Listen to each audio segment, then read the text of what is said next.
The Titanic was the largest passenger ship in the world at the beginning of the 20th century. This enormous ocean liner was designed by Thomas Andrews and built by Harland and Wolff in Belfast, in what is today Northern Ireland. Construction started in 1909, and the ship was launched in 1911. This pride of the White Star Line entered service in 1912. She was nearly 30 meters wide and 270 meters long, and weighed over 53,000 tons. The steel plates of the external shell were fastened by about 3 million rivets.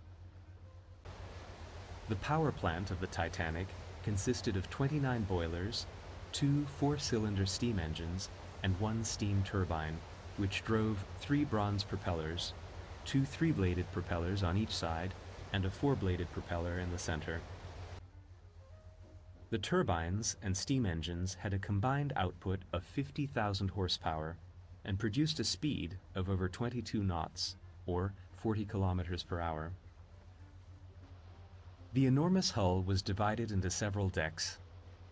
The funnels and the masts holding the wires to the radio telegraph system were above the level of the upper deck. The communication system consisted of 2 individual Marconi radio telegraphs, and the captain's bridge was located in front of the first funnel. The ship carried only 20 lifeboats, 4 of which were collapsible. The 3,500 passengers of the luxury ship were served by a crew of about 900. The ship's maiden voyage was to lead from Southampton, England, through Cherbourg, France, and Queenstown, today Cove, Ireland, to New York. However, at 11:40 p.m. on the 14th of April 1912, she hit an iceberg on the Atlantic Ocean, broke in two, and sank 2.5 hours later. The total number of people who lost their lives in the disaster was 1,517, or 1,494 according to certain sources. It is still the subject of much debate who was or were responsible for the loss of the Titanic. The tragedy has inspired numerous books, films, and works of art over the decades since then.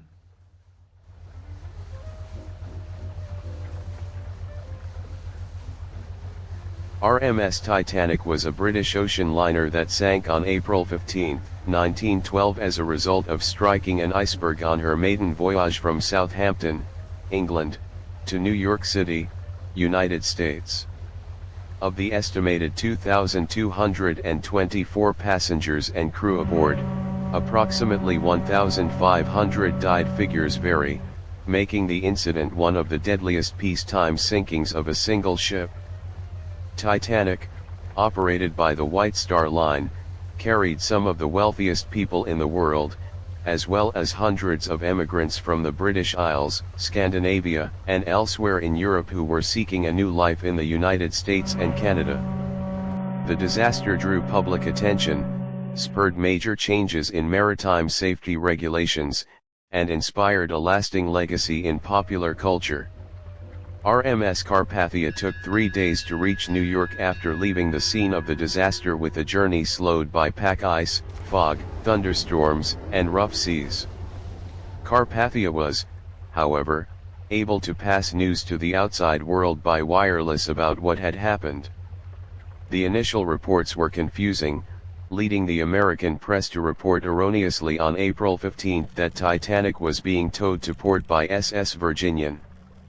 Late on the night of April 15, White Star reported a message was received saying Titanic had sunk, but all passengers and crew had been transferred to another vessel. Later that day, confirmation came through that Titanic had been lost and that most of the passengers and crew had died. The news attracted crowds of people to the White Star Line's offices in London, New York, Montreal, Southampton, Liverpool, and Belfast. It hit hardest in Southampton, whose people suffered the greatest losses from the sinking. 4 out of every 5 crew members came from this town. Carpathia docked at 9:30 p.m. on April 18 at New York's Pier 54 and was greeted by some 40,000 people waiting at the quayside in heavy rain. Immediate relief in the form of clothing and transportation to shelters was provided by the Women's Relief Committee, the Travelers' Aid Society of New York, and the Council of Jewish Women, among other organizations. Many of Titanic's surviving passengers did not linger in New York but headed onwards immediately to relatives' homes. Some of the wealthier survivors chartered private trains to take them home, and the Pennsylvania Railroad laid on a special train free of charge to take survivors to Philadelphia. Titanic's 214 surviving crew members were taken to the Red Star Line steamer SS Lapland, where they were accommodated in passenger cabins. Carpathia was hurriedly restocked with food and provisions before resuming the journey to Fiume, Austria-Hungary. The crew were given a bonus of a month's wages by Cunard as a reward for their actions, and some of Titanic's passengers joined to give them an additional bonus of nearly £900, £113,000 today, divided among the crew members.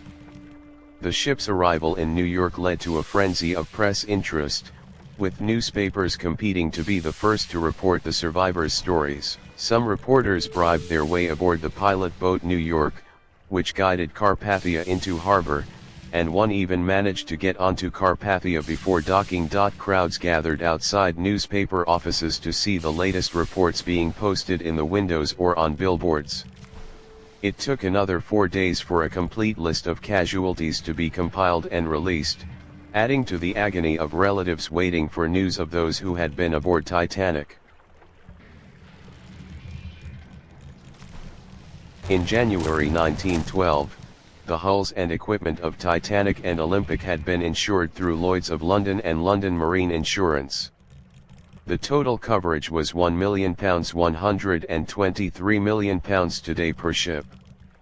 The policy was to be free from all average under £150,000, meaning that the insurers would only pay for damage in excess of that sum. The premium, negotiated by brokers Willis Faber and Company, now Willis Group, was 15s75p per £100, or £7,500, £940,000 today for the term of 1 year. Lloyd's paid the White Star Line the full sum owed to them within 30 days.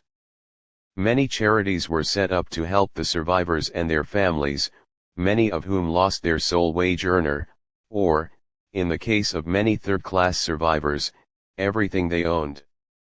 In New York City, for example, a joint committee of the American Red Cross and charity organization Society formed to disperse financial aid to survivors and dependents of those who died. On April 29, opera stars Enrico Caruso and Mary Garden and members of the Metropolitan Opera raised $12,300,000 in 2014, $201 in benefits for victims of the disaster by giving special concerts in which versions of Autumn and Nearer My God to Thee were part of the program. In Britain, relief funds were organized for the families of Titanic's lost crew members, raising nearly £450,000, £56 million today.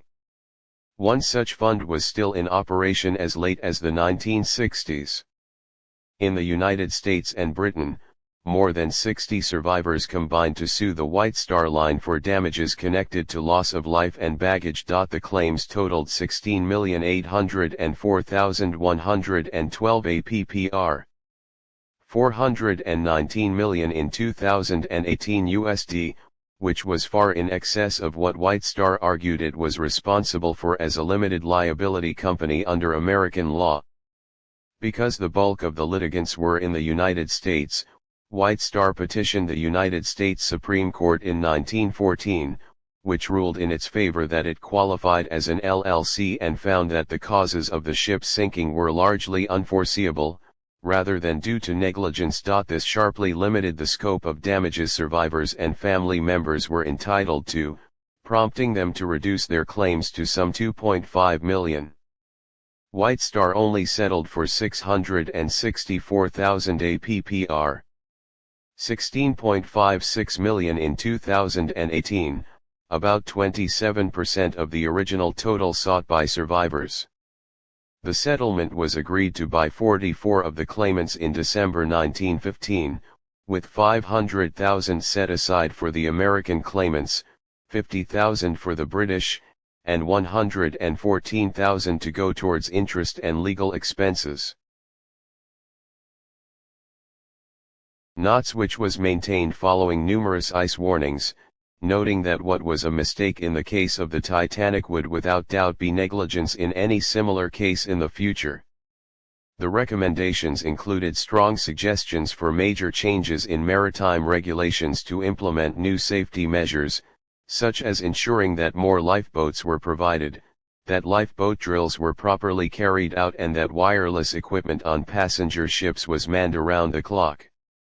An international ice patrol was set up to monitor the presence of icebergs in the North Atlantic, and maritime safety regulations were harmonized internationally through the International Convention for the Safety of Life at Sea. Both measures are still in force today. On June 18, 1912, Guglielmo Marconi gave evidence to the Court of Inquiry regarding the telegraphy.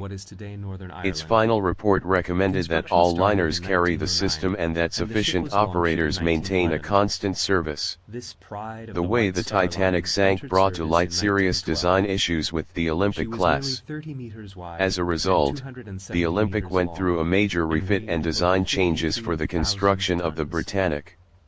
In August 1912, the liner Corsican struck an iceberg in the Atlantic, severely damaging the bow. However, because the weather was hazy at the time, speed had been reduced to dead slow, which limited further damage. While the lifeboats had been deployed, they were not boarded.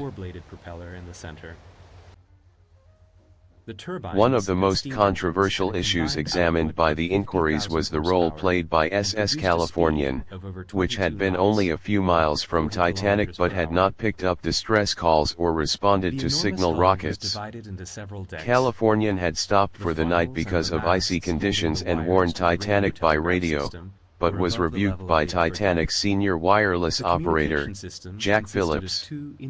Testimony before the British inquiry revealed that at 10:10 p.m., Californian observed the lights of a ship to the south. It was later agreed between Captain Stanley Lord and Third Officer C.V. Groves, who had relieved Lord of duty at 11:10 p.m., that this was a passenger liner. At 11:50 p.m., the officer watched that ship's lights flash out, as if shutting down or turning sharply, and noted that the port light was visible. Morse lights signaled to the ship, upon Lord's order, were made between 11:30 p.m. and 1 a.m., but were not acknowledged.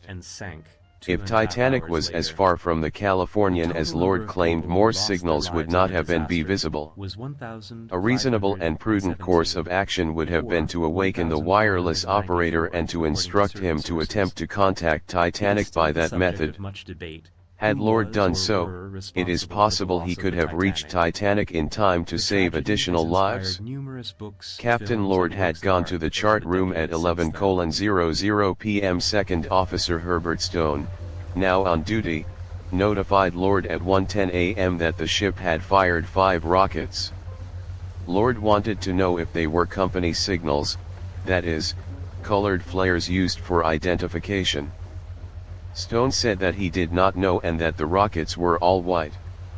Clarification needed. Captain Lord instructed the crew to continue to signal the other vessel with the Morse lamp, and went back to sleep. 3 more rockets were observed at 1:50 a.m. and Stone noted that the ship looked strange in the water, as if the ship were listing. At 2:15 a.m., Lord was notified that the ship could no longer be seen. Lord asked again if the lights had any colors in them, and he was informed that they were all white.